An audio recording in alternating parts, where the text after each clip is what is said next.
예배하시는 여러분 모두에게 하나님께서 은혜 주시길 바랍니다. 오늘 예배는 예배관리위원회 주관으로 드립니다. 그래서 주어진 본문을 통해 예배에 대한 하나님의 말씀을 살펴보려고 합니다. 오늘 본문은 출애굽 후 가나안 땅에 들어간 이스라엘 백성이 에발산에서 하나님께 예배하는 내용입니다. 그런데 에발산이 어디입니까? 지리적으로는 세겜 옆에 있습니다. 그리고 이 에발산에는 영적인 의미가 있습니다. 신명기 11장 29절입니다. 내 하나님 여호와께서 네가 가서 차지할 땅으로 너를 인도하여 들이실 때에 너는 그리심산에서 축복을 선포하고 에발산에서 저주를 선포하라. 여러분, 에발산은 축복의 산입니까? 저주의 산입니까? 저주의 산입니다. 자, 그러면 질문해 봅시다. 하나님은 왜 저주의 산에서 예배하라고 합니까? 이 예배를 통해 이스라엘 백성을 저주하겠다, 그런 말씀입니까? 이 질문은 중요합니다. 하나님께서 왜 저주의 산에서 예배하라고 할까? 우리는 이 질문에 집중하며 오늘 본문을 살펴봤으면 좋겠습니다. 하나님께서 왜 저주의 산에서 예배하라고 하는가? 그 이유를 알기 위해서는 본문의 배경을 살펴보아야 합니다. 모세가 죽은 후 하나님은 여호수아에게 이스라엘 민족을 약속의 땅 가나안으로 인도하라고 하십니다. 그때 여호수아는 굉장히 두려웠다고 합니다. 그렇게 두려워하는 여호수아에게 하나님이 주신 말씀은 이것입니다. 여호수아 1장 8절, 이 율법책의 말씀을 늘 읽고 밤낮으로 그것을 공부하여 이 율법책에 쓰여진 대로 모든 것을 성심껏 실천하여라. 그리하면 네가 가는 길이 순조로울 것이며 네가 성공할 것이다. 하나님은 여호수아에게 언약의 말씀인 율법대로 살면 너가 사명에 성공할 것이다, 그렇게 말씀하셨습니다. 언약의 말씀대로 살아라, 그걸 강조하셨습니다. 그리고 이스라엘 백성이 요단강을 건너 가나안 땅으로 들어갈 때입니다. 여호수아서 3장 14절, 백성이 요단강을 건너려고 자기들의 진을 떠날 때에 언약궤를 맨 제사장들이 백성 앞에 나아갔다. 하나님은 여호수아에게 언약궤를 앞세우고 가라, 그렇게 명하신 것입니다. 그리고 그렇게 하니까 요단강이 마치 홍해가 갈라졌던 것처럼 그렇게 갈라집니다. 여러분, 성경이 뭘 말씀하는 겁니까? 하나님의 언약을 믿고 나아가니까 하나님께서 길을 만드셨다는 겁니다. 약속의 땅은 하나님을 믿고 하나님의 은혜로 그 길을 가는 것이다, 그걸 말씀합니다. 자, 이제 요단강을 건너니까 가나안의 첫 성 여리고가 눈앞에 나타났습니다. 이것이 의미하는 것은 이제 곧 전쟁이 있을 것이라는 뜻입니다. 가나안 땅을 차지하기 위해서는 가나안 주민들을 몰아내야 합니다. 그런데 이런 급박한 상황에서 하나님이 이스라엘 백성에게 요구한 것은 할례를 행하라는 것입니다. 여러분, 할례가 무엇입니까? 창세기 17장에 따르면 할례는 하나님과의 언약을 상징하는 표식입니다. 나는 하나님의 백성입니다, 그런 의미로 할례를 행했습니다. 그런데 할례를 받으면 그럴 수가 없습니다. 왜 전쟁을 앞두고 몸을 움직일 수 없는 그런 할례를 받으라고 하시는 것일까? 약속의 땅에서 살아가는 삶이란 전쟁 준비보다 언약이 더 중요하다. 약속의 땅에서는 언약으로 살아야 된다. 하나님은 그것을 말씀하신 것입니다. 그래서 할례를 받으라고 합니다. 이렇게 할례가 끝나자 이번에는 유월절을 지키라고 합니다. 이건 또 무슨 뜻일까? 상식적으로 적군 앞에서 명절을 지키는 사람은 없습니다. 아무리 명절이라도 적군과 대치하고 있는 상황이라면 싸움 준비를 해야 됩니다. 그런데 전쟁을 코앞에 두고 하나님은 유월절을 지키라, 명절을 지키라고 합니다. 무슨 말인가? 약속의 땅에서 살아간다는 것은 하나님의 구원의 은혜를 기억하는 것이 더 중요하다, 그 말씀입니다. 유월절은 하나님의 구원을 기억하는 절기입니다. 하나님은 유월절을 통해 이스라엘을 구원하셨습니다.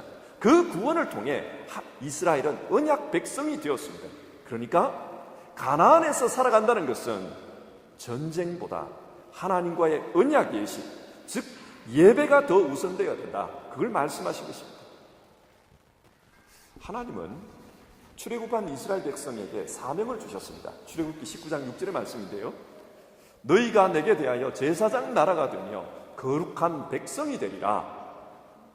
이스라엘의 사명은 제사장 나라입니다. 그런데 제사장이 뭘 하는 사람입니까?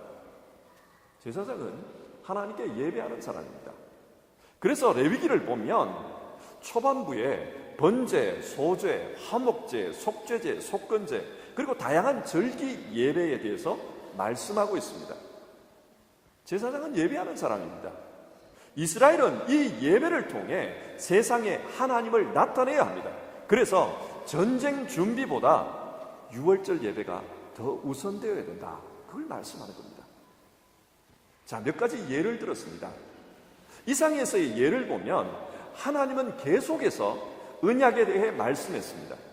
각종 사건 속에서 언약을 말씀합니다. 근데 여러분, 언약이 뭡니까?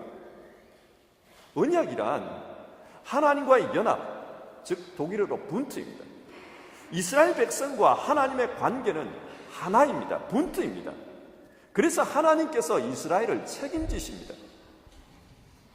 여호수아서 5장 13절에서 15절을 보시면 하나님의 군대 장관이 여호수아를 찾아옵니다. 아마 이분은 천사였을 거예요.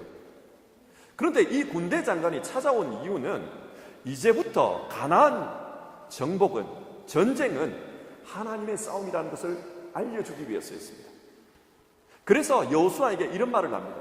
5장 15절, 네가 서 있는 곳은 거룩한 곳이니 너희의 발에서 신을 벗으라. 신을 벗으라고 합니다.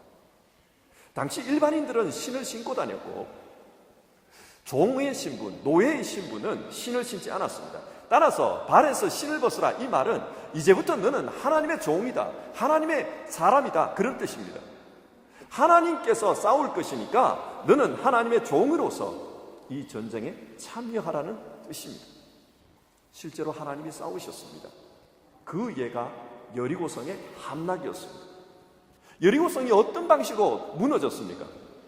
언약궤를 메고 매일 한 바퀴씩 성을 돕니다. 그리고 제7일째는 7바퀴를 돌고 나팔을 불었습니다. 그러니까 성이 무너졌다는 거예요. 상식적으로는 이해가 안 되는 이야기입니다.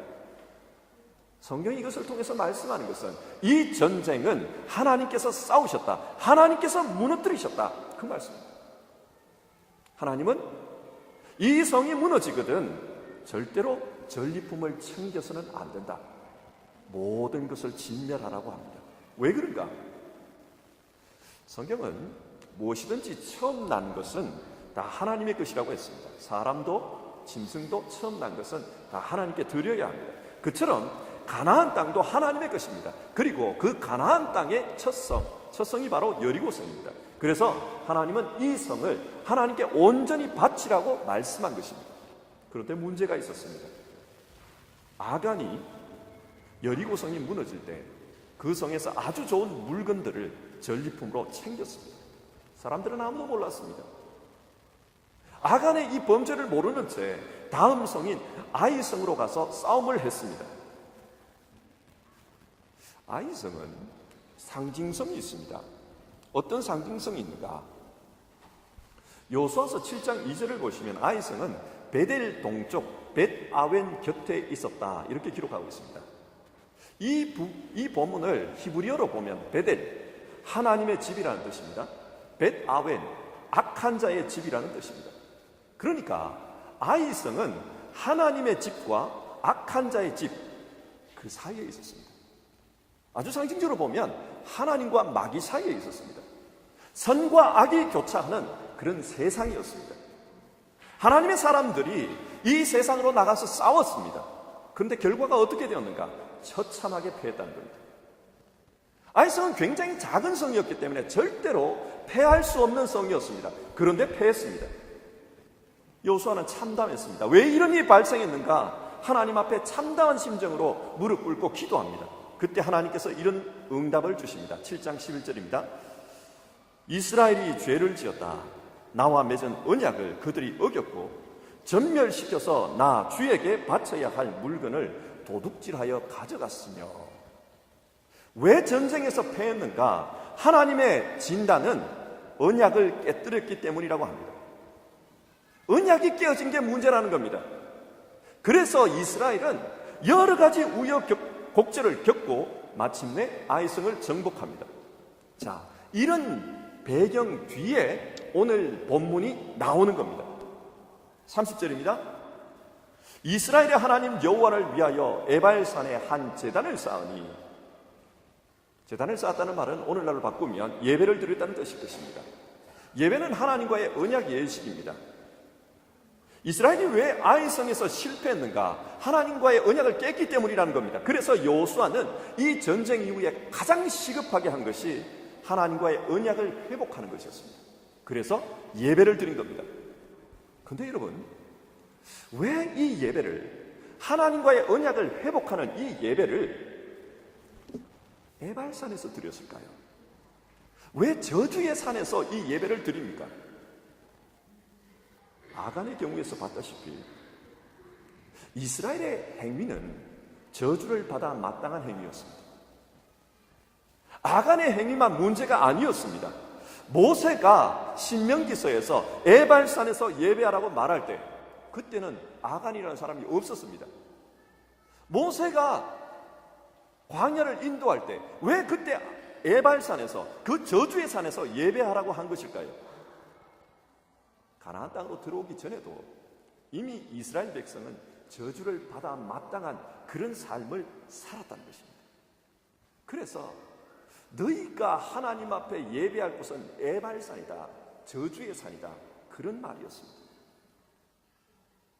그리고 그 저주받을 만한 사건이 이 아간을 통해서 다시 한번 확인된 것입니다. 그래서 에발산으로 갑니다. 근데 여러분, 이 에발산에서 어떤 일이 벌어집니까? 하나님은 깨어진 언약을 회복하셨습니다. 그리고 성경을 보면 그 자리에서 앞으로는 이렇게 살아야 된다, 그 제단을 쌓았던 돌에 언약의 말씀을 기록했다고 합니다. 무슨 말인가? 하나님의 언약의 말씀으로 하나님과 이스라엘 사이에 깨어진 관계가 회복되었다는 겁니다. 우리는 이 이야기와 비슷한 내용을 신약 성경에서 발견합니다. 어디에서 발견합니까? 십자가입니다. 십자가는 저주의 자리입니다. 죄의 싹슨 사망이요, 죽음으로 끝나야 하는 자리입니다.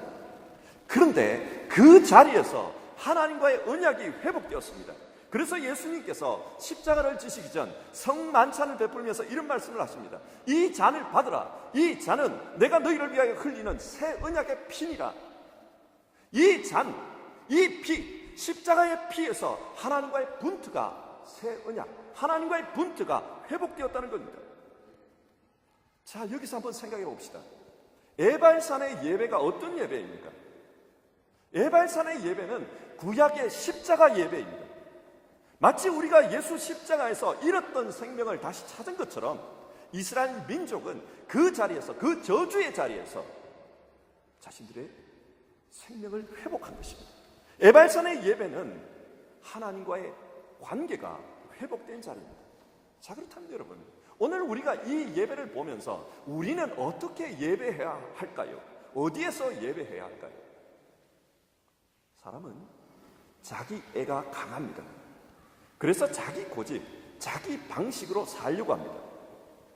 그런데 그런 사람이 하나님 앞에 예배하러 왔다는 것은 내 방식, 내 생각을 내려놓고 하나님 방식으로 살겠다, 그 뜻입니다.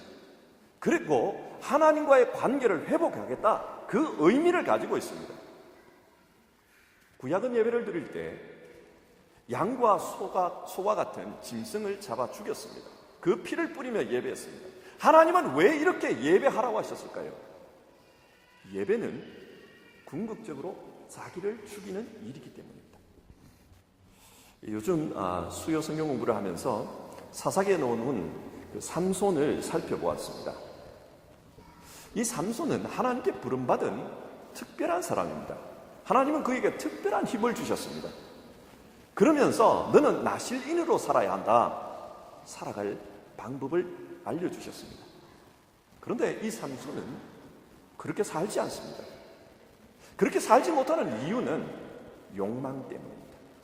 자신의 욕망이 너무 강합니다. 너무 강하기 때문에 나실인으로서 이렇게 살아야 한다는 것을 알지만 그 모든 것을 어겨버립니다. 포도주를 가까이 합니다. 죽은 시체를 가까이 합니다. 시체 안에서 나오는 꿀을 먹습니다. 그리고 블레셋 여인을 가까이 합니다. 알지만, 나실인으로서 어떻게 살아야 한다는 것을 알지만 욕망 때문에 모든 것을 어깁니다. 그 결과 그는 망하였습니다. 두 눈이 뽑혔고 머리카락이 잘려 원수들에게 끌려가서 짐승처럼 맷돌을 돌렸다고 합니다. 자, 여기서 우리가 한번 생각해 봅시다. 삼손은 사사입니다. 그렇다면 이 사람이 사사로 살면서 하나님 앞에 예배드리지 않았을까요? 사사인데 그 예배를 집례하지 않았을까요? 그런데 그는 그 예배를 통해 자기 자신을 죽이지 못했습니다. 욕망을 죽이지 못했습니다. 그래서 그는 실패한 것입니다. 예배는 자기가 살 수 있는 길이었지만 그러나 그 자리에서 자기를 죽이지 못했습니다. 그래서 결국 죽음의 길을 가게 된 겁니다. 그런데 이 삼손이 그 죽음의 자리, 그 실패의 자리, 그 감옥에서 그리고 그 블레셋의 신전에서 하나님 앞에 기도를 올립니다. 하나님, 내게 한 가지 소원이 있습니다. 딱 한 번만 나로 하여금 강하게 해주십시오. 딱 한 번만 나를 강하게 하시면 내가 하나님이 주신 그 사명을 내 품에 안고 죽음으로 갚겠습니다. 그렇게 기도를 드립니다. 그때 하나님께서 이 삼손을 품으십니다. 그리고 삼손은 그 신전을 무너뜨립니다. 3,000명이 죽었다. 그래서 성경은 삼손이 살았을 때 죽인 자보다 죽을 때 죽인 자가 더 많았다. 그렇게 이야기를 합니다. 여러분, 삼손에게 에발산의 예배 자리가 어디입니까? 바로 그 자리였습니다. 삼손은 자기를 죽이며 하나님, 내가 이렇게 살았습니다. 내가 저주받은 삶을 살았습니다. 저주받을 삶을 살았습니다. 그러나 하나님 한 번만 내게 은혜를 베풀어 주시면 내가 이 자리에서 하나님의 은혜대로 살겠습니다. 그 자리가 삼손의 예배의 자리였습니다. 그러자 그 삶의 회복이 일어납니다. 그래서 히브리서 11장을 보면 그렇게 타락한 삼손을 믿음의 용사라고 그 이름을 기록하는 것을 봅니다. 하나님이 회복해 주신 것입니다. 우리는 어떻습니까? 우리가 하나님 앞에 예배 드린다는 것은 어떤 의미입니까? 우리 역시요, 하나님 앞에서 내 공로를 가져와서 자랑하는 자리가 아닙니다. 오늘도 이걸 했고요, 하나님 나는 이렇게 살았고요, 마치 바리새인이 자기의 의의를 드러내며 하나님 앞에 그렇게 자랑하는 자리가 아닙니다. 우리의 예배 자리는 에발산의 자리입니다. 하나님, 나는 이럴 수밖에 없는 죄인입니다. 삼손 같은 존재입니다. 세상 속에 살면서 나는 늘 내 자신의 자아에 끌려서 실패하며 살았고 알지만은 죄를 범한 사람입니다. 하나님, 그러나 이 예배의 자리에서 한 번만 나에게 은혜를 베풀어 주십시오. 한 번만 은혜를 베풀어 주시면 내가 하나님의 그 은혜로 돌아가겠습니다. 그 자리가 이 자리입니다. 그러면 십자가에서 주님께서 우리를 위해서 흘리신 그 보혈로 우리를 새롭게 하십니다. 에발산의 예배는 회복의 자리입니다. 우리 자신이 하나님 앞에 자기를 내려놓음으로써 우리 자신이 회복되는 자리입니다. 자, 그러면 두 번째로 이런 질문을 해봅시다. 구체적으로 하나님께서 어떻게 회복을 하시는가? 그것은 언약의 말씀을 아는 것에서 출발합니다. 32절을 보면 그리심산 앞에 6지파를 세우고 또 에발산 앞에 6지파를 세우라고 합니다. 세겜성에는 좌우에 두 산이 있었습니다. 하나는 에발산이고 하나는 그리심산입니다. 그 산에 서 있을 때 그때 하나님의 말씀을 읽습니다. 34절과 35절입니다. 그 후에 여호수아가 율법책에 기록된 모든 것대로 축복과 저주하는 율법의 말씀을 낭독하였으니 낭독하지 아니한 말이 하나도 없었더라. 지금 성경이 뭘 말합니까? 예발산의 예배는 하나님의 율법을 듣는 것이었습니다. 그런데 그 율법을 들으면서 축복의 말씀만 들은 것이 아니라 저주의 말씀도 다 들었다는 것입니다. 예배를 표현하는 단어 중에 히브리어 아바드가 있습니다. 이 아바드는 섬긴다, 봉사하다 그런 뜻입니다. 우리가 독일말로 예배를 고테스 딘스트라고 그러잖아요. 아바드가 이 딘스트에 해당됩니다. 예배는 하나님께서 원하시는 것을 내가 드리는 거다, 그런 뜻입니다. 예배는 내가 원하는 것을 얻기 위해서 노력하는 것이 아니라 하나님을 섬기고 봉사하는 것이다, 그런 뜻입니다. 이것을 오늘 본문에 적용해 보면요, 내가 듣고 싶은 말을 하나님으로부터 듣는다, 하나님으로부터 내가 은혜를 받는다, 하나님의 봉사를 받는다, 그게 아니라는 거예요. 예배는 하나님께서 주시는 것을 듣습니다. 내가 듣기 싫어도 하나님이 주신 것을 들어야 합니다.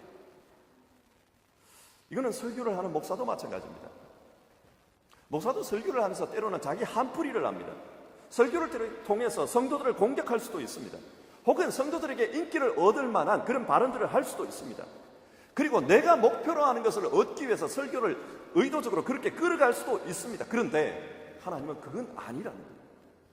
듣고 싶은 것, 하고 싶은 것, 그걸 하는 게 아니라 좋은 거든 나쁜 거든 들려주시는 것은 다 들어야 된다. 다시 말해서 예배는 내가 원하는 것을 받는 게 아니라 하나님이 원하시는 것을 해야 된다, 그 이야기입니다. 예배는 드리는 것입니다. 아간을 한번 생각해 봅시다. 아간은 왜 실패를 했습니까? 그는 여리고성을 하나님 앞에 드려야 한다. 어떻게 보면 예배죠. 그 예배에서 하나님 앞에 드리는 것보다 자기가 원하는 것을 얻으려고 했습니다. 그 결과 그는 망했습니다. 이건 오늘 우리에게도 그대로 적용될 수 있습니다. 사람들은 예배를 통해 은혜를 받으려고 합니다. 은혜 받는 게 나쁜 건 아닙니다. 그러나 문제는 자세입니다. 받으려고 합니다. 하나님 앞에 드리는 게 아니라 받으려고 합니다. 그러나 성경은 다르게 가르칩니다. 로마서 12장 1절의 말씀입니다. 그러므로 형제들아, 내가 하나님의 모든 자비하심으로 너희를 권하노니 너희 몸을 하나님이 기뻐하시는 거룩한 산 제물로 드리라. 이는 너희가 드릴 영적 예배입니다. 영적 예배는 드리는 것입니다. 에발산의 예배가 어떤 예배냐? 자기 자신을 드리는 예배입니다. 자, 마지막으로 한번 생각해 봅시다. 그러면요, 이 예배는 누가 참여해서 그 말씀을 들었나라는 부분입니다. 33절입니다. 온 이스라엘과 그 장로들과 관리들과 재판장들과 본토인뿐만 아니라 이방인까지 누가 그 예배에 참석했고 누가 그 말씀을 들었나? 이스라엘 공동체 전체입니다. 그리고 35절, 이스라엘 온 회중과 여자들과 아이와 그들 중에 동행하는 거류민 앞에서 누가 들었나? 여자들과 아이들, 또 거류민. 여기서 거류민은 유대인들 가운데 사는 이방인을 의미합니다. 지금 뭘 말하는 겁니까? 이 에발산의 예배는 하나님의 말씀 앞에서 온 공동체가 하나 되었다는 겁니다. 그게 이방인을 지나도 하나 되었다는 겁니다. 예배는 먼저 하나님과의 하나됨입니다. 동시에 함께 예배하는 사람들, 이 공동체가 하나 된 것입니다. 그래서 바울 사도는 에베소서 2장에서 우리 주님께서 맡긴 담을 허무셨다. 그러므로 유대인이나 헬라인이나 다 하나가 되어야 된다. 그 이야기를 합니다. 하나님과 우리가 하나 되었기 때문에 우리 스스로도 서로도 중간에 막힌 담을 흘리고 하나 되어야 된다는 것을 말씀하고 있습니다. 근데 이게 쉽지가 않습니다. 우리가 사는 시대는 개인주의가 만연해 있습니다.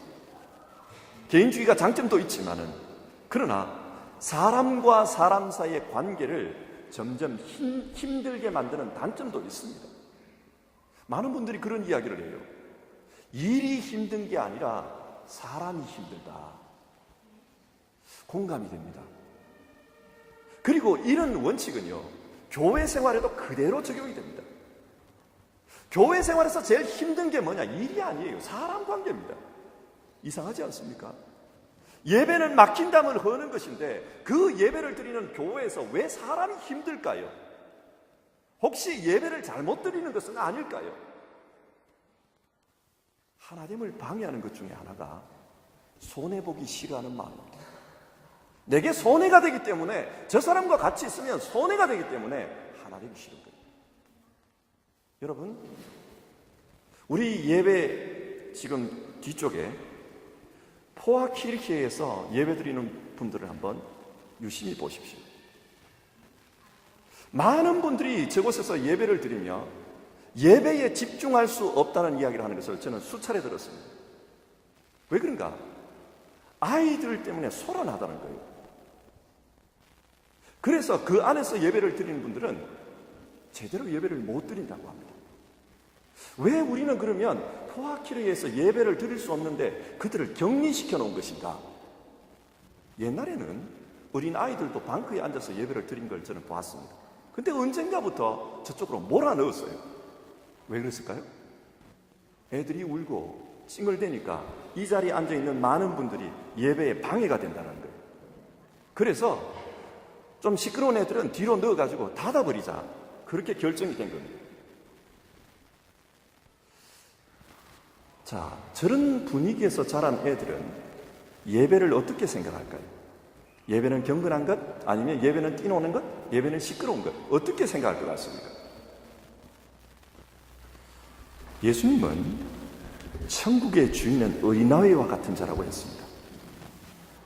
천국이 어린아이와 같은 자들이 들어가는 곳이라면 천국은 조용할까요? 시끄러울까요? 저는 되게 시끄러울 것 같아요. 그러면 아마 여기에 계시는 분들은 천국에 와서 적응이 안 될 것 같아요.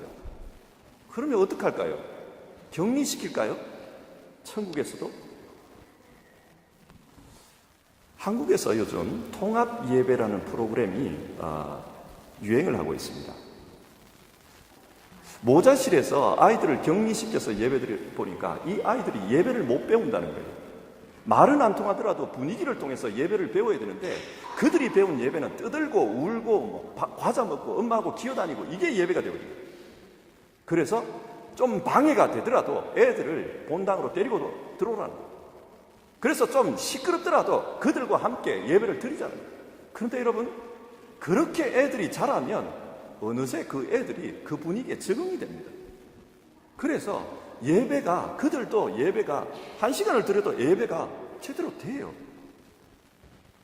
어릴 때부터 함께 예배를 배우라는 취지입니다. 실제로 유대교 회당을 가봤습니다. 그곳에 가니까 엄마들이 안고 온 어린아이들이 많이 있었어요. 그런데 떠들지를 않았습니다. 별로 우는 소리도 없었습니다. 어릴 때부터 함께 예배하다 보니까 그 분위기에 익숙해진 겁니다. 우리에게도 이게 필요하지 않을까요?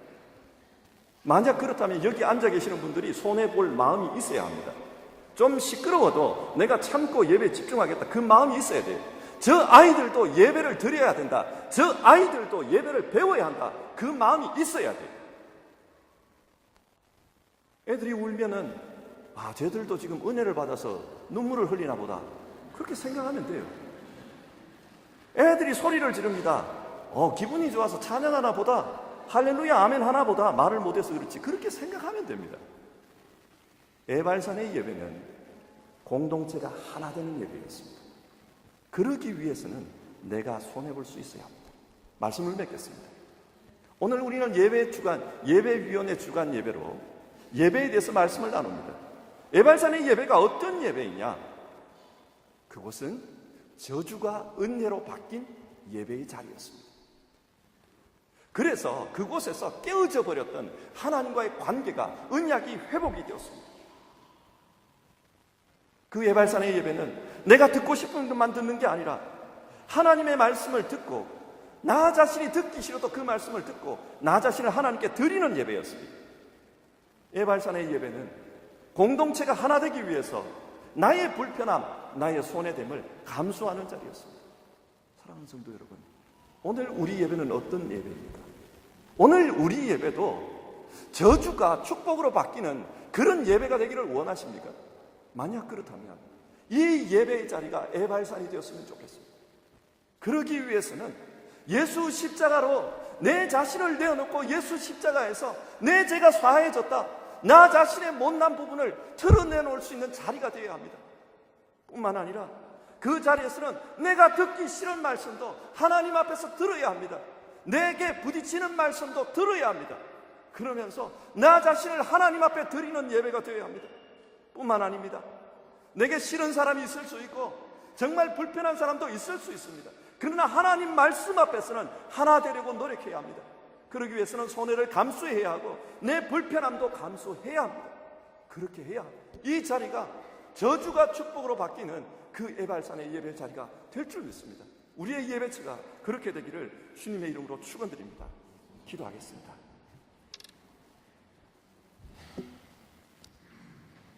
하나님 아버지, 하나님께서 에발산에서 예배하라고 하신 이유는 그곳이 바로 십자가를 상징하는 자리였기 때문입니다. 어쩌면 아담의 후손인 우리 모두는 아간의 본성을 가지고 있습니다. 자기 방식대로 살려고 하는 마음, 내 것을 가지려고 하는 마음, 그런 마음으로 살아갑니다.